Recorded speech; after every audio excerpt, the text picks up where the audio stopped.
and to help form the foundation in which to apply the hair extensions to. So now that I'm at the top, I'm just going to take my scissors and snip that.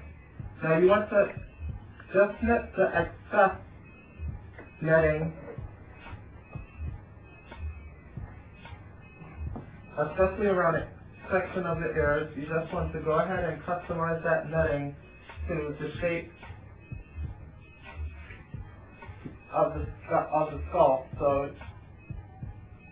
you want to cut it around the ears and in the back section. So when you apply the net, it should contour the shape of the head, and it should fit on snug enough, but you do not want it too tight. Especially if someone wants to wear this for a long time, you want to make it just right for them so it's not too tight on the scalp. Explain to us why you use the net. Okay. Well, one of the reasons why I'm using the net right now is to build a foundation around the hairline areas. You do not want stress on Nicole's hairline. Like right now we're trying to grow her hairline out more. So what we want to do is apply the wax to the netting and not to her own hair, because we do not want to stress on her own hair. So as you can see here, the wax will be applied along the hairline and also around the sides and the back sections. So when she combs her hair, we do not want too much stress on her own hair that's growing in these sections. So basically, the hair extensions will be attached to the netting and not to her own hair. Now that we have created the foundation, we can get to the fun part, which is applying the wax. I'm using thinly wefted 100% human hair, and I am attaching the wax to the nape section of Nicole's hair. I'm using the needle and thread and looping through the beginning of the weft, and I'm going to loop that to make sure that it is secure and move horizontally going across to create a firm base and attach the hair extension. So I'm moving straight across, and each stitch is about half an inch apart from each other, and this helps to keep the hair extension very secure and firm. Okay, why are you using thin wax as opposed to regular wax? Okay, well, what we are trying to avoid is bulk in the full hair extension. We do not want that raised look, and we do not want a lumpy look.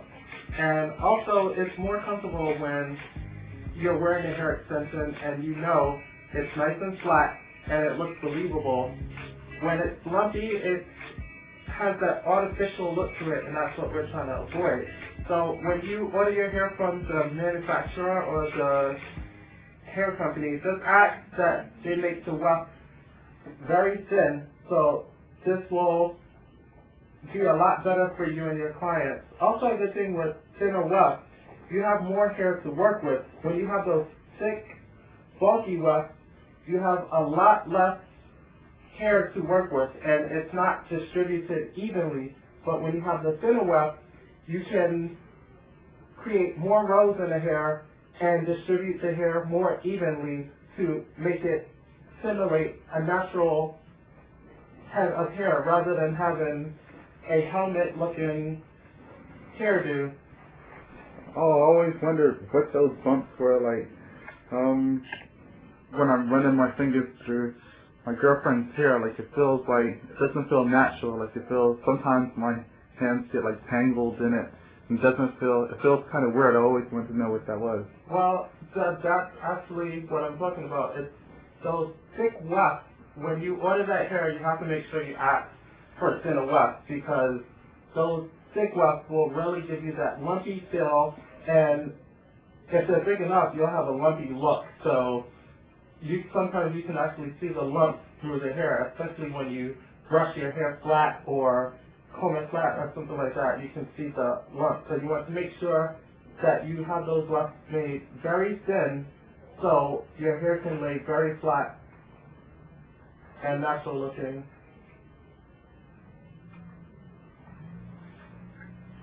So as you can see, I'm starting this hair across horizontally and applying these wefts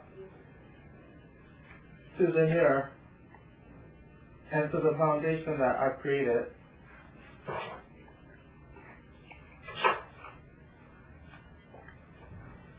So I'm going to cut another piece, measure it going across from ear to ear, sit with the scissors, and start to sew across.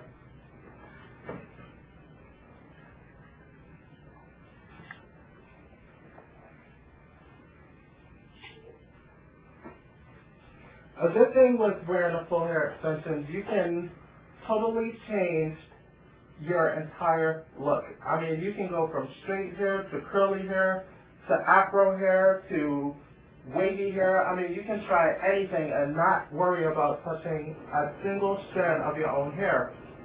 It's great for someone who loves change, who loves versatility, and who loves to try new things and new looks. I mean, you can go from a brunette to a blonde, or even vice versa, from a blonde to a brunette in a cinch without worrying about the chemical process, harsh dyes on your hair, or anything like that. With this, you can have all the fun you want and have your own hair grow underneath.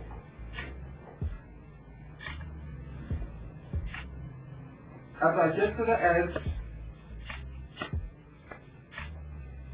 I'm going to make sure the stitches are very secure, and then snip with my scissors. So we are moving along in the hair extension process, and we are starting at the side of Nicole's hair and moving along in a horizontal formation. We started along the edge where we've attached the netting, and then we are moving straight across on a horizontal pattern, going from ear to ear, or more like temple to temple. Again, we use the netting around the hairline section to prevent the hair from pulling on Nicole's own hair, and it also helps to secure the foundation so there will be no slippage with the hair pieces. I'm using a 1/2 inch stitch and working my way across.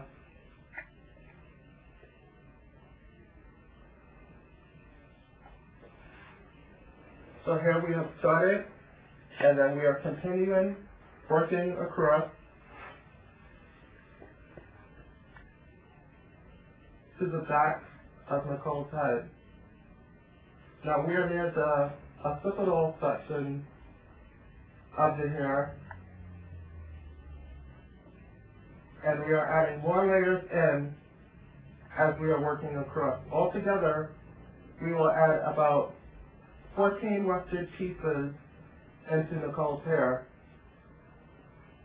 Depending on the type of look that you want to create, you can vary the amount of pieces that you use in the hair. So depending on the thickness or the sweetness that you want to achieve, you just vary the amount of weft that you use when you are creating a full head of hair extensions. So we have moved around the head in a horizontal pattern, and we're ending up on the left side of Nicole's head, and we are finishing this section with a lock stitch at the end of that section. Will the addition cause a bulky look? Well, when using this technique, no, because the wefts are very thin, and then the technique and the pattern of the way that it's put in, there's no bulk at all. So even if your own hair is long, if you use this technique, then you don't have to worry about bulks and lumps and bumps. I see that you're pulling on that thread. It's important to have it tied in. Right. But I think with that, you have to be very careful with the amount of tension that you use on the hair. So again, when you're pulling the thread, you have to make sure that your fingers are pressed down on the weft, and this will alleviate any additional tension when pulling the thread. So this basically makes it a lot more comfortable for your client. The next step that we want to do to create a highlight effect is to place lighter pieces around the facial section of Nicole's hair. This will provide a lovely highlight and a natural sunlit effect around the edges of her hair. So we are taking a lighter weft and stitching those horizontally across. I'm going to turn her so you can see. We are stitching those pieces going across horizontally. And what I'm going to do is integrate the deeper color weft with the lighter color weft.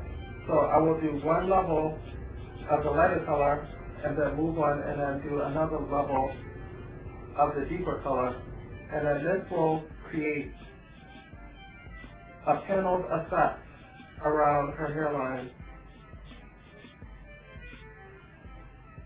So now that I have added this highlighted piece in, you can see on this side of her hair, we have the lighter weft, and then on this side of her hair, we have the lighter weft also.